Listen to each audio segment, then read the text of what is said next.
Aleluia. Amém? Amém? Amém. Amém? Amém. Graças a Deus. Vamos abrir as nossas Bíblias no Evangelho, no livro de Gênesis. Nós estamos dando continuidade à série de pregações que iniciamos há 2 semanas atrás. E no princípio, onde nós vamos falar acerca de todo o livro de Gênesis, trazendo um conhecimento que tanto precisamos nos dias de hoje acerca de como tudo começou. É importante que tenhamos esse conhecimento de onde viemos, para que também a gente saiba para onde nós estamos indo, o que está acontecendo. Todos encontraram Gênesis capítulo 1 e a partir do versículo 26 nós vamos meditar hoje sobre os filhos de Deus. Como começou a nossa história? A nossa história começou com a história de um homem, que foi Adão.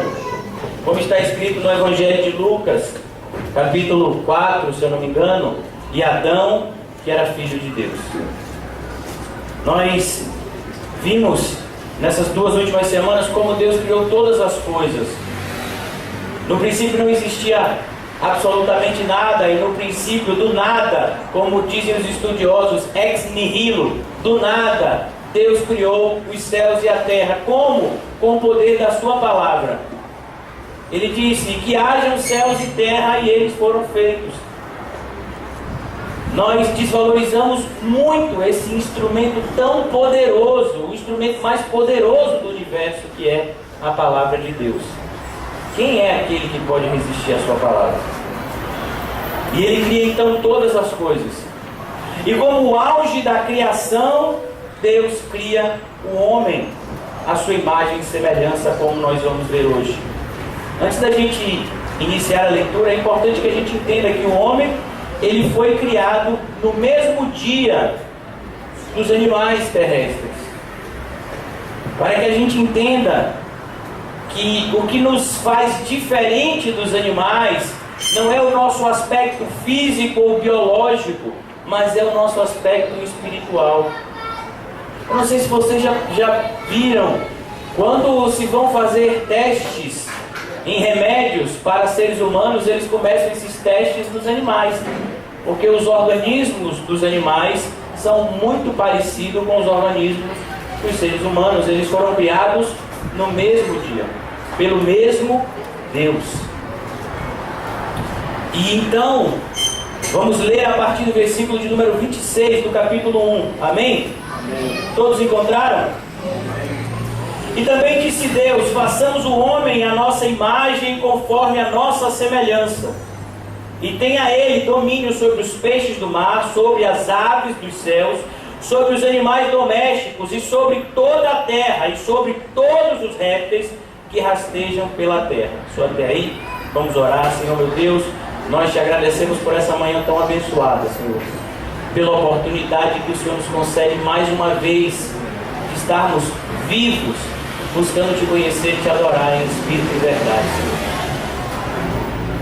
Sabemos que esse culto seria inútil sem a tua presença aqui, Senhor.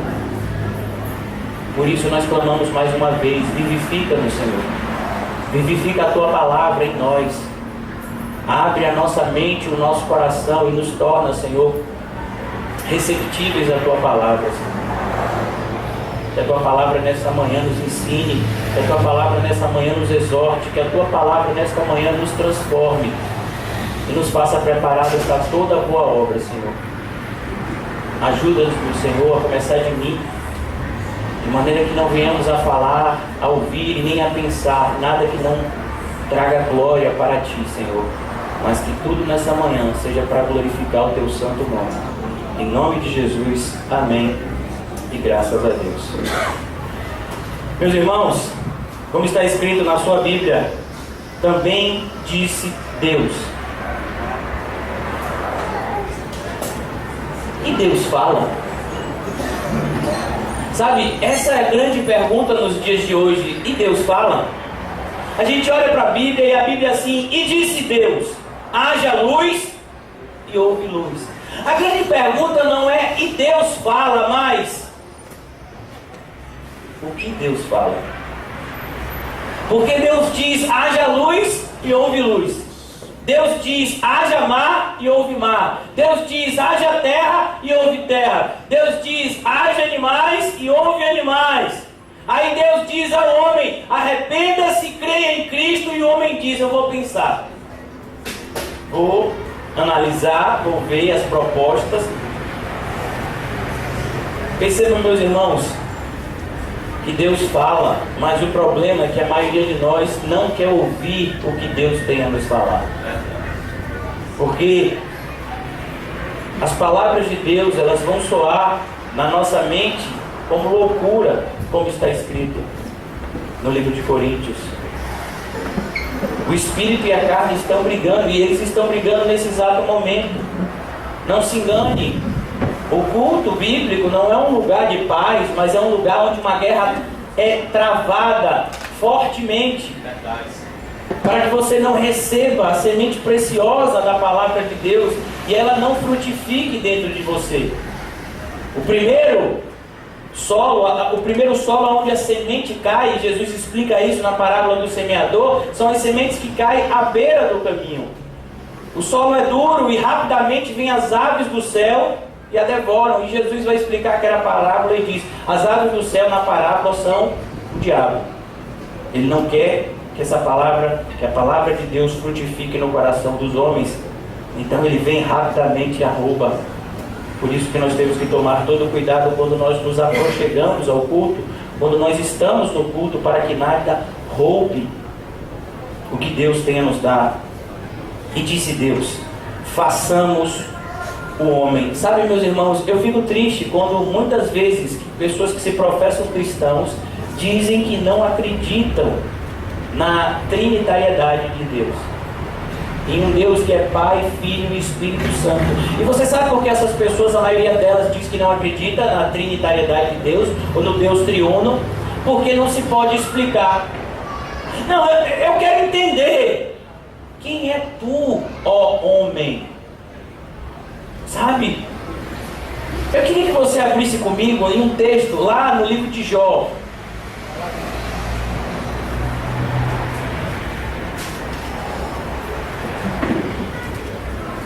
Jó capítulo 38.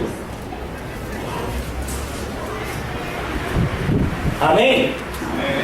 Todos estão alegres nessa manhã? Graças a Deus. Jó capítulo 38.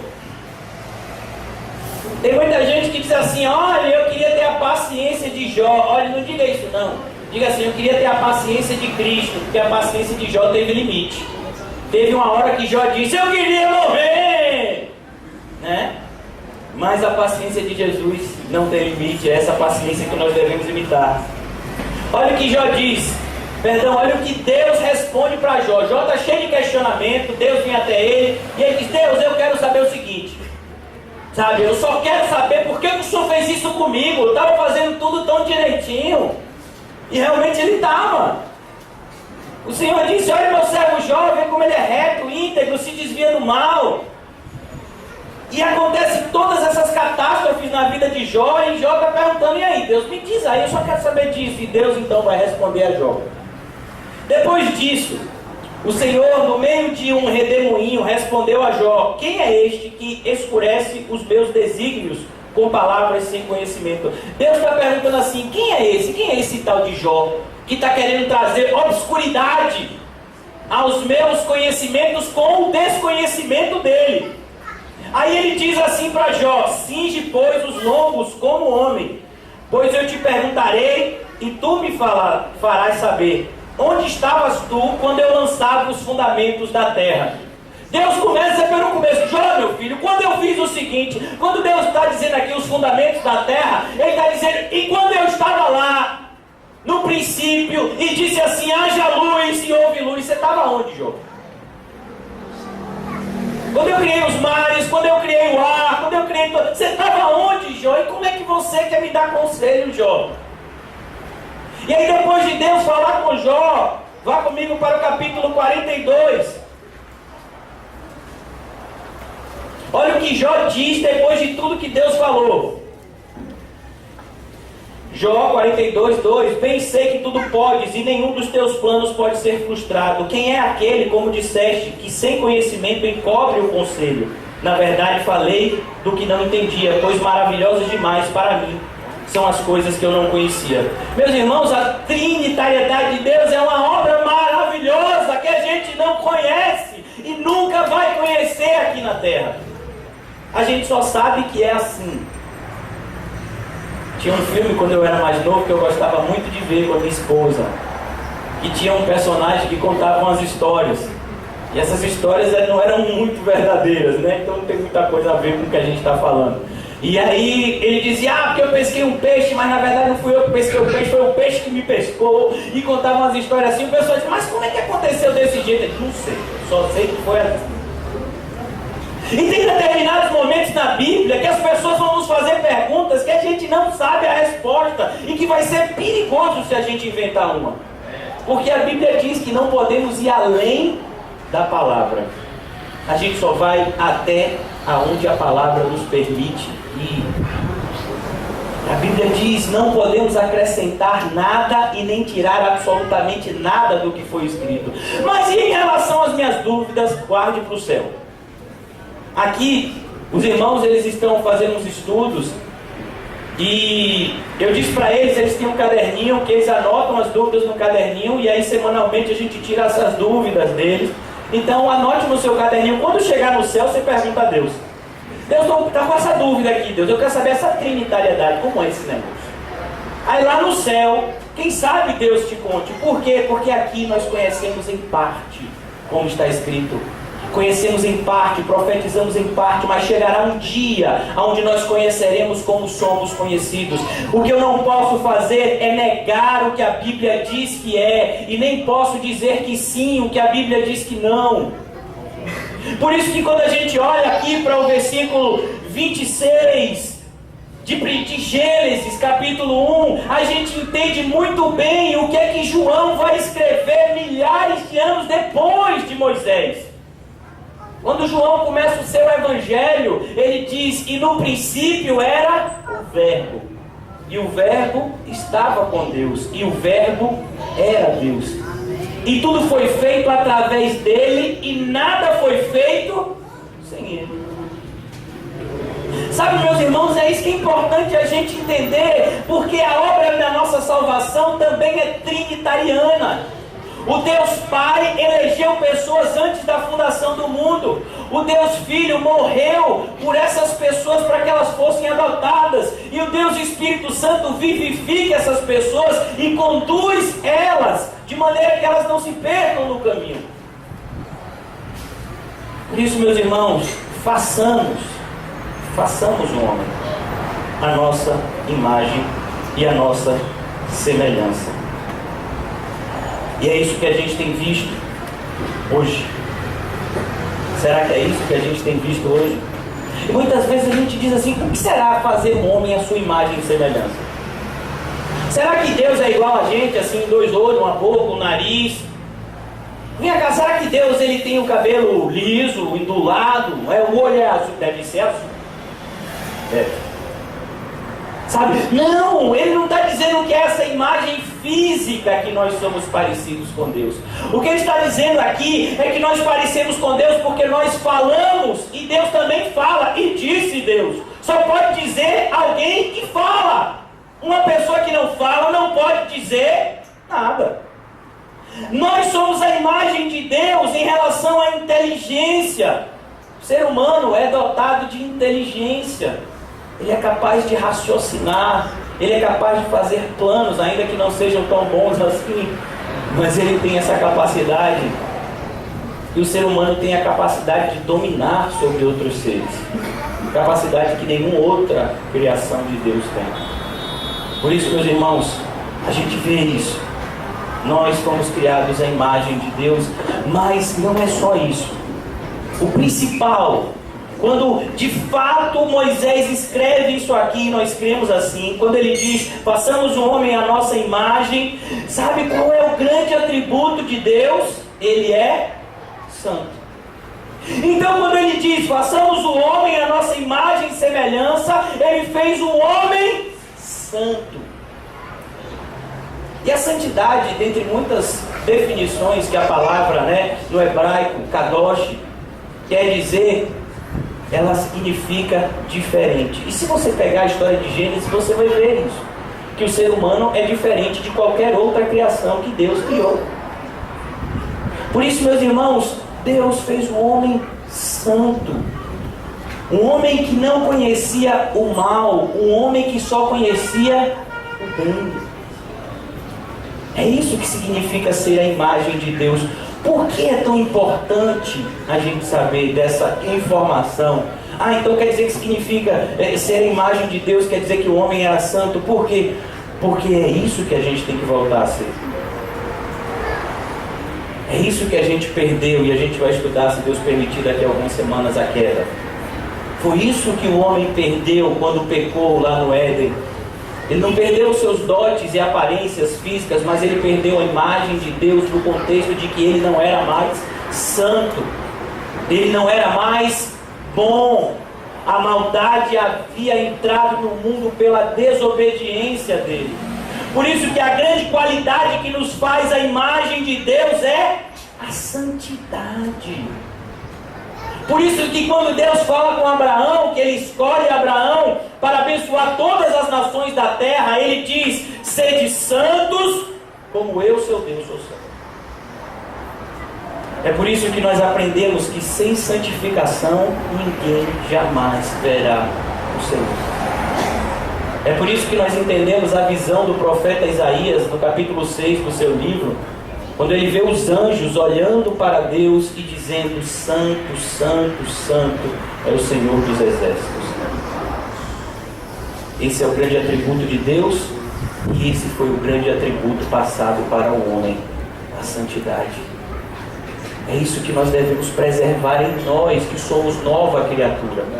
A diferença daquele que nasceu de novo para aquele que não nasceu de novo é que o que nasceu de novo é santo. Nós cristãos somos diferentes do mundo porque somos, ou pelo menos deveríamos ser, santos. É isso que significa ser a imagem de Deus, Pai, Filho e Espírito Santo. Tenha Ele domínio sobre os peixes do mar, sobre as aves do céu, sobre os animais domésticos, sobre toda a terra e sobre todos os répteis que rastejam na terra. É assim que Deus fez. Ele criou o homem como um grande administrador da terra, um grande mordomo. Ele criou a terra primeiro e depois disse para o homem: toma conta dela, faz isso. Sabe, meus irmãos, é por isso que tem muitas pessoas que são contrárias às ciências. E deixa eu lhe dizer, as ciências também glorificam a Deus. Nada é feito sem Deus, como nós já aprendemos. Então, quando, por exemplo, as pessoas desenvolveram um mecanismo que consegue voar, nós chamamos esse mecanismo de avião. Isso glorifica a Deus. Pessoas estudaram a criação de Deus, o movimento dos ventos, a aerodinâmica, o que um motor pode fazer. Eles estudaram e eles criaram algo. Por quê? Porque Deus deu inteligência para eles, para que eles administrassem a terra. Mas, meus irmãos, o que nós não podemos fazer é partir para um legalismo cego, onde nós vamos dizer que as coisas são ruins por essência, como por exemplo, o dinheiro é ruim. Não, o dinheiro não é ruim, é o amor ao dinheiro que é ruim. A televisão é do demônio. Não, a televisão não é do demônio, mas os programas que a maioria das vezes passam são. A internet é coisa de Satanás. Não, a internet não é coisa de Satanás, mas a maioria dos sites que estão disponíveis na internet são do inimigo. A gente tem que tomar muito cuidado para quando a gente generaliza as coisas, porque uma mesma coisa pode ser para a glória de Deus e a mesma coisa pode não ser para a glória de Deus. Por isso que Paulo nos ensina: quer comais, quer bebais, quer façais qualquer outra coisa, faça para a glória de Deus. É isso que Deus disse para o homem: administre as coisas que eu criei, é assim que você vai me dar glória. Você quer dar glória a Deus? Tem muita gente que diz assim, olha, eu estou trabalhando e eu queria dar glória a Deus, eu acho que eu vou sair do trabalho secular e vou viver da obra. Eu digo, Deus te chamou para isso? Não. Então glorifique a Deus no seu trabalho. Por que você acha que você não pode glorificar a Deus no seu trabalho? Seja o melhor trabalhador que você puder. Fale a verdade. Satisfaça-se com o seu salário. Seja a luz aonde Deus te plantou. Não é que você que escolhe aonde você vai ser plantado. É o Criador que determina aonde a árvore deve brotar e frutificar. Por isso, meus irmãos, é importante que a gente entenda o nosso papel no mundo. Nós não somos senhores da nossa vida, mas nós somos descendentes do Senhor da vida. Por isso que devemos seguir as suas instruções, seguir os seus comandos, seguir as suas ordens. E Ele nos deu essa ordem, que nós devemos nos colocar numa posição de administrar e de cuidar da criação. Sabe, meus irmãos, e eu fico muito triste porque a gente vive numa sociedade onde a vida de um bicho tem mais valor do que a vida de um ser humano. Eu não estou dizendo isso porque eu não gosto de animais. Eu gosto de animais, mas eu amo os seres humanos. E eu não amo os seres humanos porque é bonito amar os seres humanos. Eu amo os seres humanos porque Deus mandou que nós amássemos os seres humanos. E nós cuidássemos da criação. Mas as pessoas têm feito o contrário. As pessoas têm amado bichos e cuidado de pessoas. Não, gente. Não, eu vou dizer uma coisa. O meu cachorro, o meu gato, o meu papagaio me entende. Deixa ele dizer, entende não. Ele olha pra mim assim, me entende. Eu digo, só se você for um bicho para falar com outro bicho, né? Se você for a imagem de Deus, o bicho não vai lhe compreender. Por isso que nós temos que amadurecer nesse aspecto. Eu fico triste com essa realidade. Quando nós preferimos, hoje em dia, por exemplo, o casal casa e aí ele não quer ter filho porque filho dá muito trabalho, então compra um cachorro. Como um papagaio. Ah, meu filho, a gente vê muito isso, né? Eu vou cuidar do meu filho. Eu digo, como é o nome dele? É Hankins. Hankins é meu filho. Eu falei, rapaz, que perversidade com a criança. Aí depois que ele vai conhecer Hankins é um cachorrinho. Eu digo, é mesmo, meu filho, então você é filho do cão mesmo, né? Que teve filho cão. Não, nós não fomos chamados para ter filhos cães. Fomos chamados para termos filhos. Né? Olha as crianças ali são filhos de alguém. Tem ninguém latino, graças a Deus. Então a ideia é essa, gente. Perceba como as coisas entram e são pervertidas e a gente acha tudo natural. É tudo natural, porque é ecologicamente correto. Não, a gente cuida da natureza. A gente não joga lixo no chão. A gente é contra a poluição. A gente é contra a morte de animais. Porque a gente tem que cuidar da natureza que o Senhor nos deu. Mas a gente sabe quais são o valor que devemos dar a cada coisa. Porque existe uma diferença de coisas para pessoas. E deixa eu dizer uma coisa que pode magoar pessoas que têm animais de estimação. Animal é coisa. Ele é criatura. Ele não é filho de Deus. Uma vez uma pessoa estava muito preocupada porque queria saber se o cachorro ia para o céu. Será que tem o céu dos cachorrinhos? Será que quando eu estiver lá no céu eu vou me encontrar com o meu cachorrinho? Meus irmãos, não parta para essa infantilidade. Nós fomos chamados para crescer na graça e no conhecimento do Senhor. Sabe por que você precisa gostar de um cachorrinho? Porque você não está amando as pessoas. Quando você começar a amar os seus semelhantes, o seu coração vai estar tão preenchido pelo amor de Deus e pelas pessoas que não vai ter mais espaço para amar os cachorrinhos como você tem amado muitas vezes. Eu sei que aqui não acontece isso, graças a Deus. Todos vocês são cristãos, mais até do que eu. Mas isso foi dado só como informação. Amém? Vamos lá. Versículo 27. Criou Deus, pois, o homem à sua imagem, e a imagem de Deus o criou, homem e mulher o criou.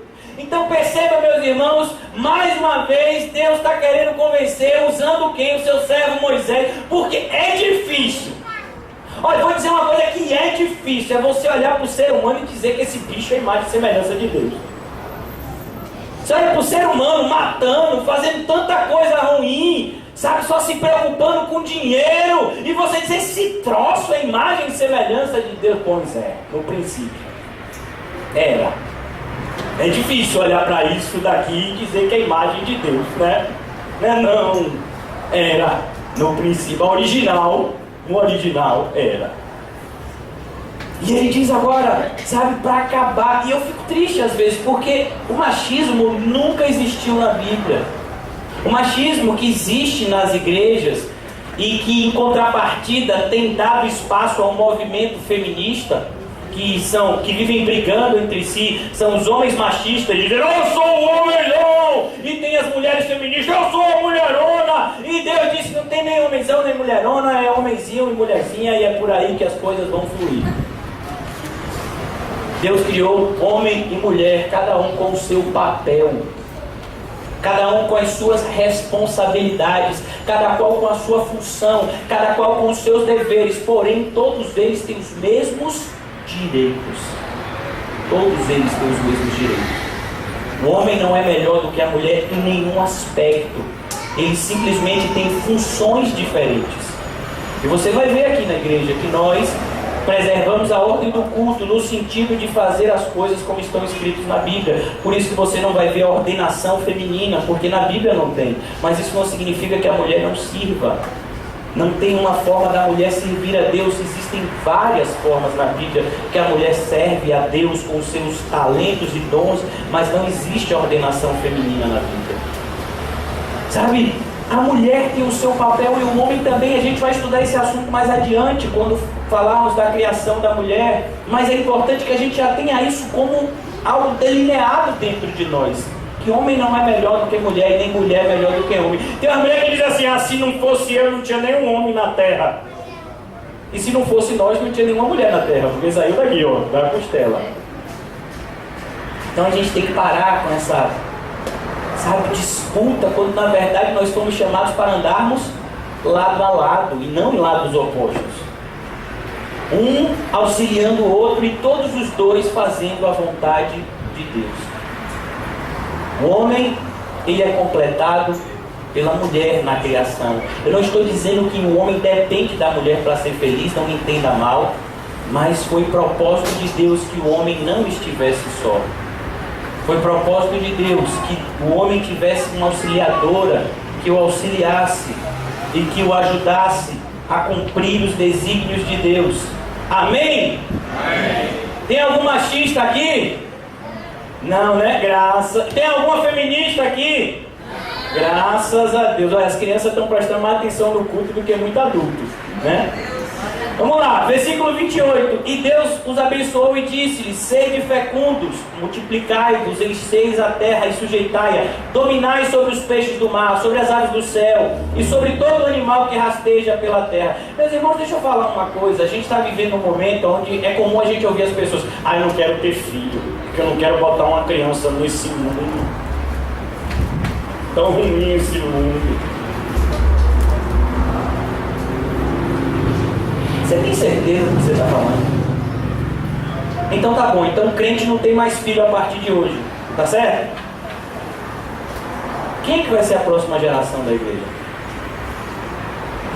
Eu olho, por exemplo, para a vida de um homem chamado Charles Spurgeon, príncipe dos pregadores, um dos maiores pregadores da história da igreja. Ele, se eu não me engano, é o 10º tanto filho de um casal. Já pensou se o casal disse, não, só quero 2? Um menino e uma menina, fechei. Não vamos brincar. É porque, sabe, eu não posso ter muito filho, porque hoje em dia o sistema de saúde está ruim. Você já imaginou o sistema de saúde na época de Moisés? Você já imaginou o SUS lá no deserto, como é que era aquele SUS? Não, é porque hoje em dia, sabe como é? A gente não tem aposentadoria direito. E como era naquela época? Tem gente que brinca às vezes assim, quando você chega em algum lugar e pergunta assim, e aí fulano? E aí fulano? Aí a pessoa diz assim, eu tenho 5 filhos. Ah, então na sua casa não tem televisão, né? Por quê? Porque as pessoas dizem assim, não, eu não posso ter filho, porque senão eu não vou me divertir. Os filhos vão me sugar. Perceba que isso é o quê? O egoísmo do homem. A gente tem visto isso na vida dos ímpios, mas o mais assustador é você ver isso na vida dos crentes. As pessoas não querem ter mais filho. Por quê? Porque elas querem ser felizes. Você viu o propósito da criação de Deus? Eu vou ler de novo, para de repente a gente não entendeu. Deus abençoou e lhes disse: sede fecundos. O que quer dizer isso? Sede fecundos. Multiplicai-vos. Multiplicai-vos. Aí você vai para o Salmo de número 127, diz: os filhos são presente de Deus. Amém. São flechas na mão de um guerreiro, felizes o que enche a sua aljava com ela. Eu estou achando que eu não sou mais crente. Esses dias eu tive essa convicção, pedi a Deus que me ajudasse, porque quando eu estava no começo da minha caminhada, eu queria 12 filhos. No terceiro, eu já disse: Senhor, tá bom, se leva de encher a aljava, fica pesada a aljava, né? E aí? Mas, meus irmãos, é um propósito de Deus. Aleluia. Que a gente se multiplique. Sabe, meus irmãos, às vezes a gente não entende o que é que está acontecendo no cenário geopolítico do mundo. E eu também não estou aqui para lhe ensinar acerca disso, mas é importante que a gente entenda algo sobre uma religião que vai se tornar dentro de poucos anos a principal religião do mundo. Sabe qual é? O islamismo. Pelo simples motivo que eles têm muitos filhos. Foi feita uma pesquisa, sabe qual é o número de filhos que um casal cristão tem? Sabe qual é o número de filhos que um casal islâmico tem? 10. E aí? Primeiro que já começa que o marido islâmico, isso a gente não pode pegar como padrão, viu? Homens, não fiquem felizes, não se estiquem. Normalmente tem várias mulheres. E o islamismo vai se tornar dentro de poucos anos a maior religião do mundo, simplesmente porque eles se multiplicam. Mas o crente não pode se multiplicar. Por quê? Porque o crente quer viver bem aqui na terra. Mas será que esse é o nosso propósito? Será que os nossos filhos não são colocados muitas vezes como freios para que a gente não faça o que a gente quer, porque o que a gente quer é ruim? Tem um pessoal que diz assim: olha, eu tive filho muito cedo, aí eu não pude ir para a festa, eu não fui para o carnaval, eu não fui para o salão de folia, eu não fui para a festa da virada. E eu digo, olha para essa pessoa e digo: não perdeu nada. Segundo a palavra de Deus, não perdeu nada. Por isso, meus irmãos, eu estou me detendo nesse assunto que parecia tão bobo, né? Que a gente poderia passar rapidamente, para que a gente perceba que muitas vezes nós estamos aqui dentro da igreja, mas não nos convertemos de verdade. Por que eu sei disso? Porque o propósito da nossa vida não tem sido glorificar a Deus, mas muitas vezes o propósito da nossa vida tem sido ser feliz do nosso jeito. Do nosso jeito a gente não pode ser feliz. Por isso, meus irmãos, o Senhor tem nos dado presentes, e o nome desses presentes é filhos. Filhos são presentes de Deus. Filhos valem muito mais do que coisas. Sabe, poxa, lá em países do primeiro mundo, como na Suíça, o governo, sabe o que ele está fazendo? Ele está oferecendo dinheiro para o pessoal ter filho. Eu digo: eu vou para lá, eu vou morar na Suíça, porque é bom que eu estudo lá um pouco do protestantismo que veio de lá, né? A Bíblia que eu gosto aqui é de Genebra. Eu acho que eu vou para a Suíça, eu já tenho 3 filhos, vou ganhar um dinheiro que vai dar para me manter só estudando a palavra. Eles pagam para que você tenha filho. Por quê? Porque ninguém quer ter filho mais. Sabe como é que um casal europeu faz para ter filho? Ele vem no terceiro mundo e adota. Por quê? Porque as mulheres não estão querendo nem engordar. Não, porque eu vou ficar todo disforme, eu vou ficar listrinha, vou me encerrar um leite, o peito vai cair. Não posso ter filho. Perceba a que ponto chega o egoísmo do ser humano. A coisa mais linda que uma mulher pode fazer é o quê? Ter filho. Nada. Uma mulher não faz nada mais lindo do que ter filho. Então você diz: então quer dizer que é só isso? Meu filho, se você entendesse o que é ter filho, você ia dizer: é tudo isso. A mulher tem o privilégio de ter uma vida gerada no seu próprio ventre. Sabe? Mas as pessoas hoje em dia muitas vezes estão mais preocupadas com o espelho do que com o presente que Deus nos dá chamado filhos. Por isso, meus irmãos, eu me ative aqui um pouquinho mais. Isso tudo a nível de reflexão, porque eu sei que essas coisas não passam pela cabeça de vocês. Todos vocês são super crentes, pessoas que vão ser muito fecundos, tanto fisicamente quanto espiritualmente. Versículo 29. E disse Deus ainda: eis que vos tenho dado todas as ervas que dão semente e se acham na superfície de toda a terra, e todas as árvores em que há fruto que dê semente, isso vos será para mantimento. E a todos os animais da terra, e a todas as aves do céu, e a todos os répteis da terra em que há fôlego de vida, toda a erva verde lhe será para mantimento. E assim fez. E viu Deus que tudo quanto fizera, e eis que era muito bom. E houve tarde e manhã do sexto dia. Meus irmãos, sabe o que é que isso daqui nos faz refletir? Algo que o Senhor Jesus teve que aclarar para os seus discípulos. Em Mateus capítulo 6, o Senhor disse: não vos preocupeis com o que haveis de vestir, com o que haveis de comer. Por quê? Porque é Deus que se ocupou com a sua alimentação. Perceba que Deus criou o homem e disse: olha, não se preocupe que eu já tenho o seu alimento. As criancinhas ali da salinha das crianças, por que elas saíram daqui? Porque está na hora da merenda. Eu estou falando isso, tem adulto que já está querendo voltar a ser criança, né? Calma. Hoje vai ter bolo aqui, aniversário do nosso irmão Paulinho. Mas a ideia é justamente essa. A gente começa a se preocupar com coisas e deixa de se preocupar com o propósito de Deus para a nossa vida. Por isso que lá em Mateus capítulo 6, concluindo o pensamento, Jesus diz: portanto, buscai primeiramente o reino de Deus e a sua justiça, e todas as demais coisas vos serão acrescentadas. Isso fica bem claro desde a criação. Deus criou o homem e disse: olha, você não precisa se preocupar com a alimentação, eu vou lhe alimentar. Como? Aqui, ó. E disse Deus: eis que vos tenho dado. Eu tenho dado. Dado. O que é dado? Ah, já sei, pastor. Dado é aquele negócio que a gente joga a sorte. Não, dado é do verbo dar. Deus deu ao homem. Ou seja, o homem não precisou fazer nada para merecer o alimento. Deus disse: eu vou te sustentar. E Deus tem feito isso com a criação. E Jesus usou a criação como exemplo quando ele disse: vê as aves do céu. Vocês já observaram os passarinhos? Você já viu algum passarinho plantando e colhendo? Não, mas no entanto o Senhor mantém eles. Sabe, e se nós que valemos muito mais do que um passarinho, tanto mais Deus nos manterá, porque somos seus filhos. Davi entendeu isso e escreveu o salmo tão lindo: o Senhor é o meu pastor e nada me faltará. Mas a Bíblia nos ensina que o principal alimento que o homem precisa não é físico, mas é espiritual. Por isso Deus teve que botar o seu povo 40 anos no deserto.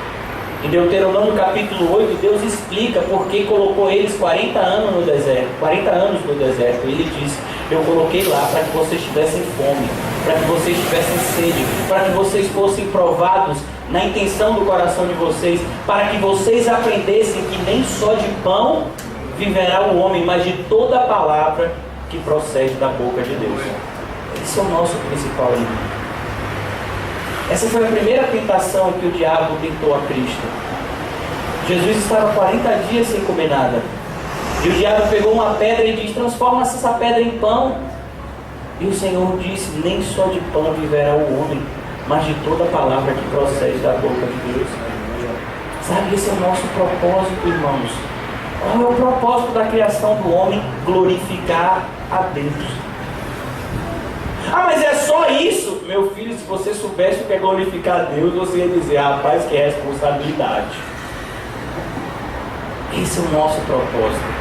Fazer todas as coisas para que Deus seja glorificado através das nossas vidas. E o nosso grande exemplo para isso é Jesus. Todas as vezes que Deus Pai falava a respeito de Deus Filho aqui na terra, uma frase se repetia: eis o meu Filho amado que me dá muito prazer, que me dá muita alegria. É isso que a gente tem que buscar, irmãos. Porque aqui no versículo 31 a gente entende: e viu Deus tudo quanto fizera, e eis que era muito bom. Tudo que Deus fez é muito bom. Perceba, meus irmãos, que na criação de Deus não existia o que nós chamamos de animais carnívoros. Todos eles se alimentavam dos vegetais. Aí talvez alguma pessoa diga, então para a gente voltar para a criação a gente tem que virar naturista, vegetariano. Não, Deus não mandou isso na sua palavra. Nós não seremos como Adão quando formos para Nova Jerusalém. Por quê? Porque a terra não vai ser como a terra que Adão morava. Uma das coisas que às vezes a gente confunde é que a gente acha que o jardim do Éden é o paraíso. E em nenhuma passagem da Bíblia está escrito isso. O jardim do Éden foi uma parte da terra que Deus criou, aonde Ele também criou situações, fez toda uma preparação para que Ele pudesse colocar o homem para morar lá. E Ele chamou aquele lugar de jardim, no lugar chamado Éden. Mas a gente cria muitas vezes suposições na nossa mente, até porque para a maioria das pessoas o livro de Gênesis é apenas simbólico. Então as pessoas olham para Gênesis e dizem assim, olha, o paraíso era onde Adão e Eva viviam. Não, o paraíso não era onde Adão e Eva viviam. O paraíso é onde nós vamos morar. Porque a criação que Deus fez originalmente, havia uma separação entre terra e céus. Mas na Nova Jerusalém que nós estamos estudando lá em Apocalipse, não há mais separação entre céus e terra, mas terra e céus vão estar no mesmo patamar. Porque nós vamos receber um novo corpo. Nós vamos morar em uma nova casa. Ali sim será o paraíso. Ali sim serão as nossas moradas eternas. É isso que a gente precisa entender. Toda a criação foi feita com o objetivo de se chegar à Nova Jerusalém. Não ache que, Deus criou o homem, aí, rapaz, eu não quero nem lhe contar, porque tem um pessoal que fica contando cenas do próximo capítulo, né? Tem pessoal que vai no cinema e conta o fim do filme, aí o outro fica revoltado, pois eu gosto. Eu gosto de saber o fim do filme, por isso se for ver um filme bom e contar o final, eu vou agradecer. Mas tem gente que não gosta, aí diz assim, pastor, você está contando o que vai acontecer no capítulo 3, perdeu a graça, já não veio mais. Meu filho, você está na igreja, não sabe o que aconteceu no capítulo 3 de Gênesis, eu não sei se você é crente, viu? Mas as pessoas olham para o que aconteceu lá na queda e dizem assim, rapaz, e agora como é que Deus vai fazer para consertar isso? Então quer dizer que quando Deus criou Adão e Eva, Ele não tinha a mínima ideia que Adão e Eva queriam pecar. Deus já sabia de tudo. Todas as coisas foram criadas com um propósito. Todas as coisas foram criadas apontando para Cristo e a sua glorificação na Nova Jerusalém e na consumação de todas as coisas. É por isso que mais uma vez eu vou falar de um assunto que eu quero que fique registrado na mente de vocês. A cosmovisão cristã. Amém? Quem foi para os estudos e sabe quais são os 4 pontos da cosmovisão cristã? Número 1 que a gente está falando? Criação. Deus criou todas as coisas. Número 2, queda, é o que a gente vai estudar. Número 3, redenção em Cristo Jesus. E número 4, consumação no céu. Se você entender isso, você vai entender o Evangelho e a Bíblia toda. Por isso, meus irmãos, não se engane. Não ache que o paraíso é aqui, que a gente tem que imitar Adão e Eva em alguma coisa. Não, o paraíso é lá no céu e a gente tem que imitar Cristo se a gente quiser chegar lá. Por isso que a gente tome muito cuidado com interpretações equivocadas. Continuando o capítulo 2, eu já estou terminando, porque hoje eu fui censurado, disseram, as criancinhas e tal, não pode prolongar muito o culto. Amém. Assim, pois, foram acabados os céus e a terra e todo o seu exército. Deixa eu lhe dizer uma coisa. Foi acabado. Como assim foi acabado? Acabou. Deus criou tudo. E isso daqui, mais uma vez, vai dar um ponto final nessa teoria do evolucionismo. Por que eu estou dizendo isso? Porque tem cristãos que acreditam nisso. Tem cristãos que dizem assim, Deus deu o start original, mas depois foi a evolução natural das coisas que foi acontecendo.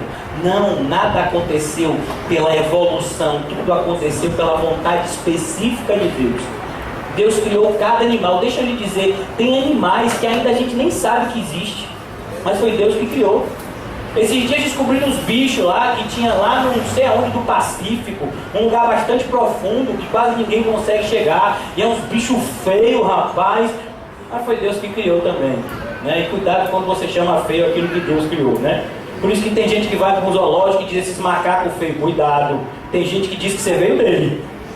Então a ideia é justamente essa, gente. Deus criou todas as coisas e já sentenciou. Não existe uma recriação, uma evolução, nada disso. Deus criou todas as coisas e colocou um fim nisso. Ele diz: foram acabados os céus e a terra e todo o seu exército. Se acabou. O céu e a terra são esses que a gente está vendo. A grande questão é que na maioria das vezes nós não vemos tudo. Como eu falei para vocês, existem bichos que a gente nem sabe que existem. Existem lugares na terra que a gente nem sabe que existe. Porque a gente é assim, ó. A Bíblia chama a gente de o vermezinho de Jacó. Tem gente que fica ofendida. Eu falei, isso é um elogio. Você já olhou o tamanho da terra? Agora, meus irmãos, só para a gente raciocinar um pouco, até porque a gente tem até 2 horas da tarde hoje, aleluia. Eu fico olhando determinadas coisas e a gente fica escandalizado à luz da Bíblia, né? O que o homem vai fazer em Marte? Mas esse dia eu estava pensando nisso, eu falei, como Deus é bom, né? Faz o homem gastar tempo, dinheiro para ir para Marte e ver que o único planeta habitável é a Terra. Por quê? Porque Deus quis assim. Deus fez todos os planetas, escolheu a Terra, botou no lugar certo, porque se estivesse mais perto do Sol ou mais longe do céu, não existiria vida na Terra. Depois, os seres humanos precisam de quê que não tem nos outros planetas? Oxigênio. E o Senhor criou a atmosfera cheia de oxigênio para que a gente habitasse aqui. Tudo por acaso, né? E depois ele deu o que para a gente? O que o ser humano precisa como essência? Água. O seu e o meu corpo é formado basicamente de água. E Deus criou todas essas coisas para que o homem vivesse aqui. Ele diz, eu vou procurar vida em Marte.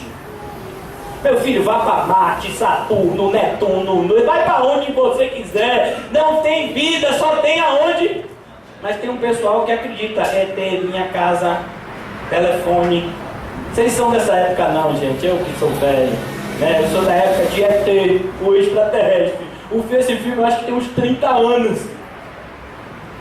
E o pessoal, sabe, prefere acreditar. Eu digo, o camarada que acredita em OVNI, não acredita em Cristo. Rapaz, é fé demais. Porque a pessoa prefere acreditar em ET. Meu filho, é mais fácil ser um demônio vestido de ET para lhe enganar do que um ET. Por quê? Porque se tivesse ET, tinha na Bíblia. O que você precisa saber, eu precisamos saber, está aqui na palavra de Deus. Por isso, tome muito cuidado com as coisas que você ouve. Por quê? Porque a fé vem pelo ouvir, mas ela é tirada também pelo ouvir, quando você ouve o que não deve. Tome muito cuidado com essas coisas. Deus já acabou os céus e a terra. E havendo Deus terminado, no dia 7º da sua obra que fizera, descansou nesse dia, de toda a sua obra que tinha feito. Meus irmãos, deixa eu lhe perguntar uma coisa. Será que Deus se cansou?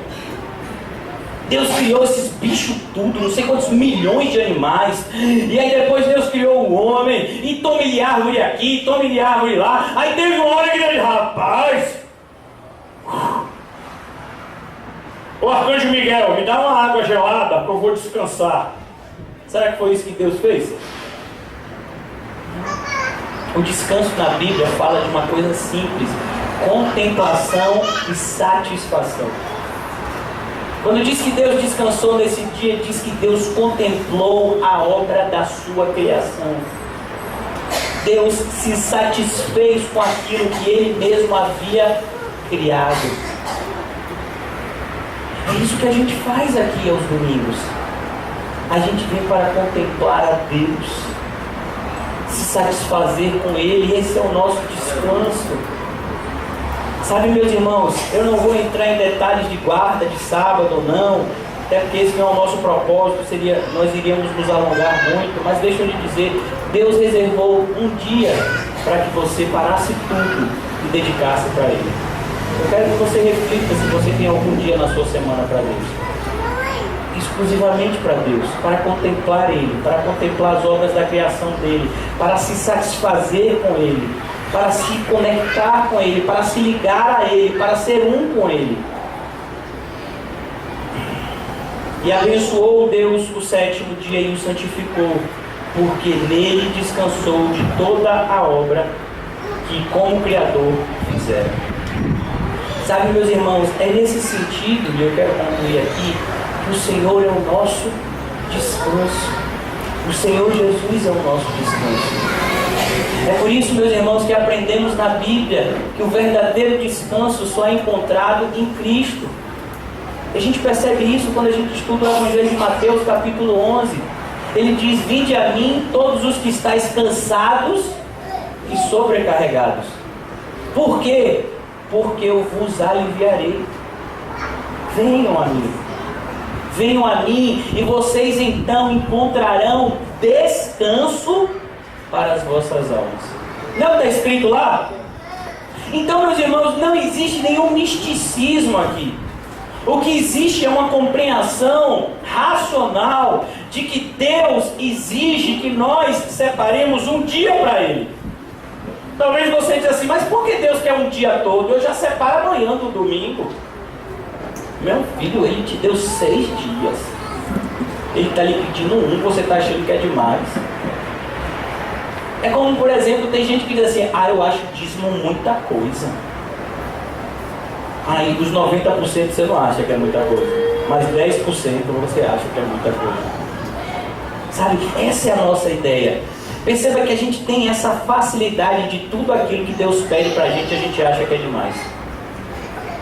Deus diz assim: ame! Senhor, mas amar essa pessoa, poxa, Senhor, não, eu consigo amar quem me ama, mas amar quem não me ama, Senhor, é demais.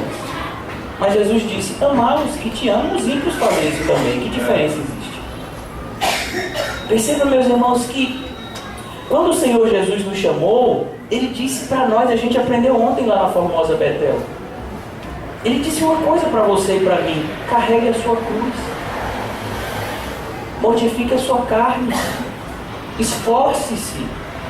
Não ache que você vai poder adorar a Deus e fazer todas as coisas do seu jeito, porque você não vai.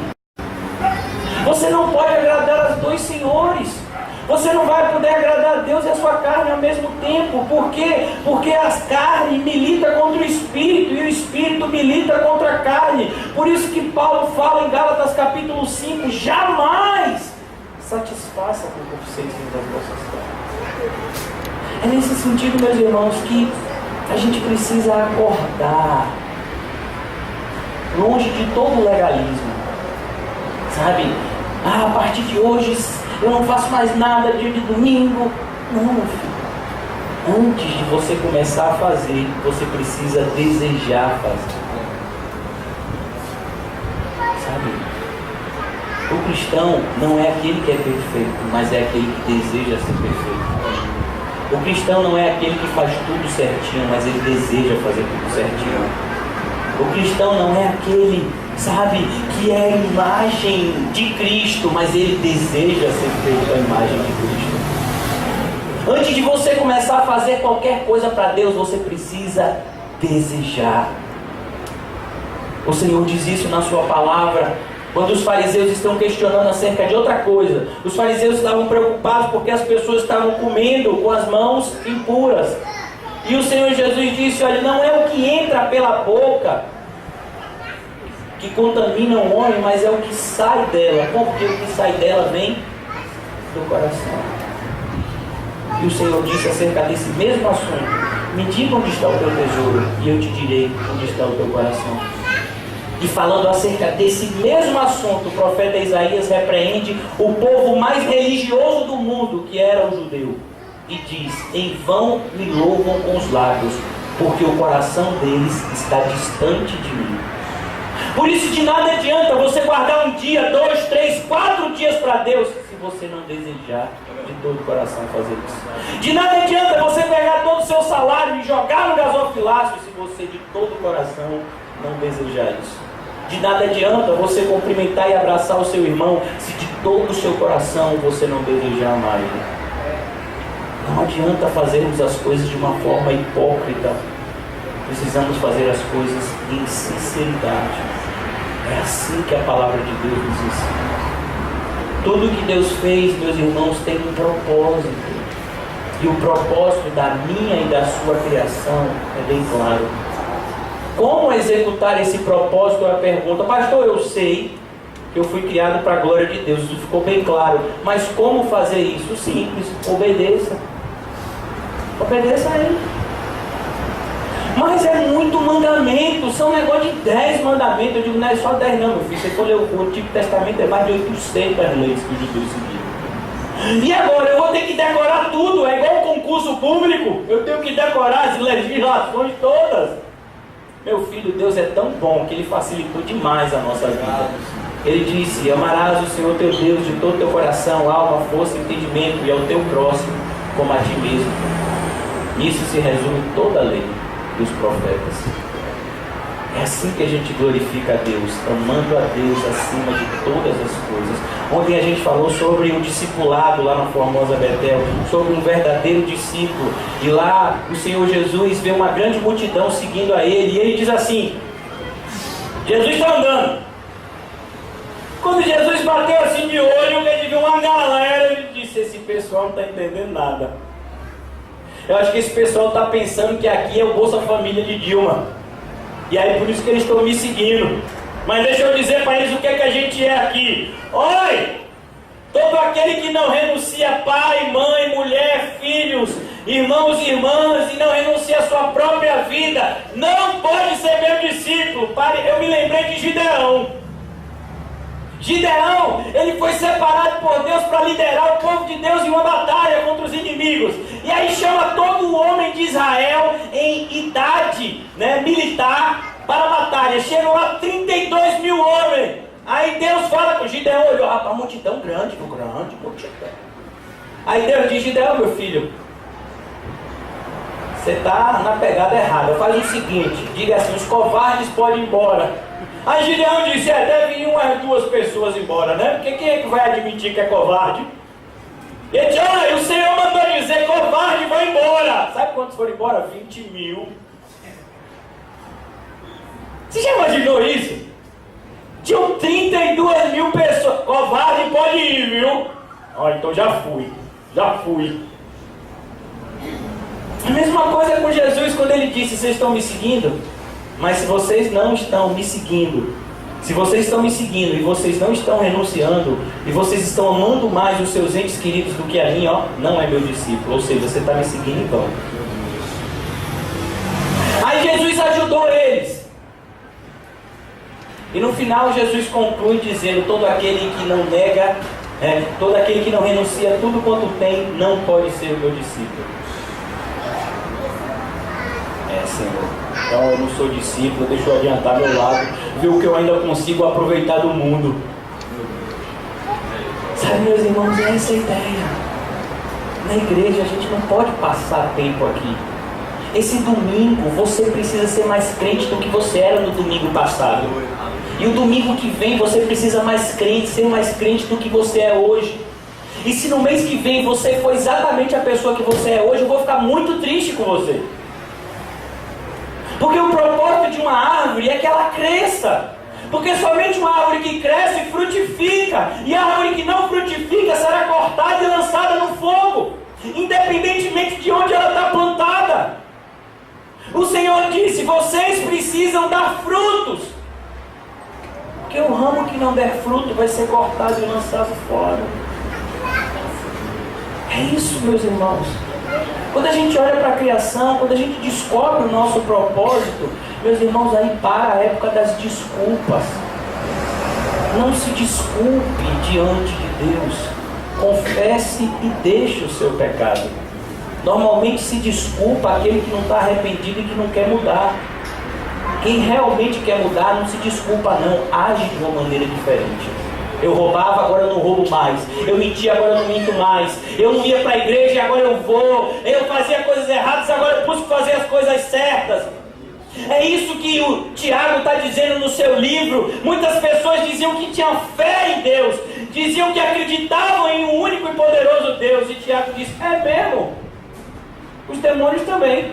Olha, tem muito crente que está aquilo com os demônios, creem, mas os demônios estão um pouco melhor, porque tremem na presença de Deus.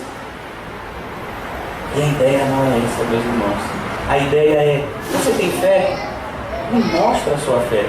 Como? Através das suas obras. Me mostra a tua fé. Me mostra o teu zelo a Deus, o teu zelo com a casa de Deus, o teu zelo com a criação de Deus, o teu zelo com o evangelho do reino que foi trazido para nós através de Cristo. Meus irmãos, deixa eu lhe dizer uma coisa, não vai ser fácil. Por isso não se iluda que ser crente é fácil, porque não é. Sabe, meus irmãos, muitas vezes eu me lembro de filmes que eu vi, onde fala dos treinamentos dos exércitos, né? E aí cada exército diz que o seu treinamento é mais não sei o quê. Tem um pessoal que diz, olha, a força mais bem treinada é a força de Israel, o exército israelense, ele é super bem treinado. Aí o pessoal diz, não, são os SEALs dos Estados Unidos. Já tem um pessoal que diz que é o pessoal lá da Inglaterra. Cada um fica dizendo que é mais potentão do que o outro. Eu digo, meu filho, força poderosa é a igreja. Sabe? Os exércitos humanos, eles chegam lá no Afeganistão, no Iraque, e dominam, mas o único que chega na porta do inferno e que faz o que tem que fazer é a igreja. As portas do inferno não prevalecerão contra a minha igreja.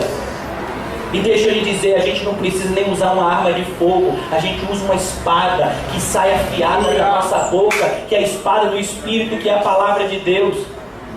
Nós somos a força mais poderosa dessa terra. Nós quem? A igreja. A união de todos os discípulos de Cristo. É isso que nós temos. Nós devemos valorizar o que temos. Nós não devemos invejar os ímpios, mas são os ímpios que precisam desejar a ser como nós somos. Não porque nós somos algo em nós mesmos, mas pela graça de Deus que foi derramada nas nossas vidas. Eu sempre trago isso à memória a respeito do que Paulo diz quando está diante do rei Agripa. Ele olha para um rei rico, poderoso, e Paulo era um prisioneiro, pobre, e ele olha para o rei e diz, rei, eu queria que você fosse igual a mim. Você está achando que é você, rei, que está com a Coca-Cola? Não, meu filho, o que você tem aí é Pepsi, Coca-Cola até é comigo. Você está achando que fulano é o cara? Não, quem é o cara aqui somos nós, que somos a igreja de Cristo. E as portas do inferno não podem prevalecer contra a gente. E os demônios jamais podem nos enganar, porque os escolhidos não podem ser enganados. Ainda que os falsos mestres e falsos profetas façam tão grandes sinais e prodígios, é impossível enganar os eleitos de Deus. E se Deus é por nós, quem será contra nós? Aquele que deu seu próprio Filho por amor a nós, como não nos dará juntamente com Ele todas as coisas? É isso que a gente tem que entender. O privilégio que nós temos, por isso que o título desse sermão foi Filhos de Deus. Você precisa olhar para você todos os dias e dizer, eu sou um filho de Deus. Eu não sou um coitadinho, não. Eu sou filho do Todo-Poderoso. Eu posso vencer a minha carne. Eu posso vencer a fome. Eu posso vencer a nudez. Eu posso vencer o frio. Eu posso vencer a pobreza, a abundância. Eu posso todas as coisas, porque eu tenho certeza que Ele me fortalece. Esse é o propósito da nossa criação. Nós somos o ponto áureo da criação de Deus. Olha para isso é profético. Menino de terno andando, é profético, rapaz. Vai ser pastor, aleluia. Receba! A ideia é essa, irmãos. O pequenininho já está levando a sério o propósito dele, aleluia. Daqui a alguns anos a gente vai ver ele pregando a palavra do Senhor. A ideia é essa, irmãos. Por isso que a gente não perca tempo com as distrações de Satanás. Se ocupe com as coisas de Deus. Nada é mais precioso do que o que Deus tem para nós. Amém. Vamos orar. Obrigado.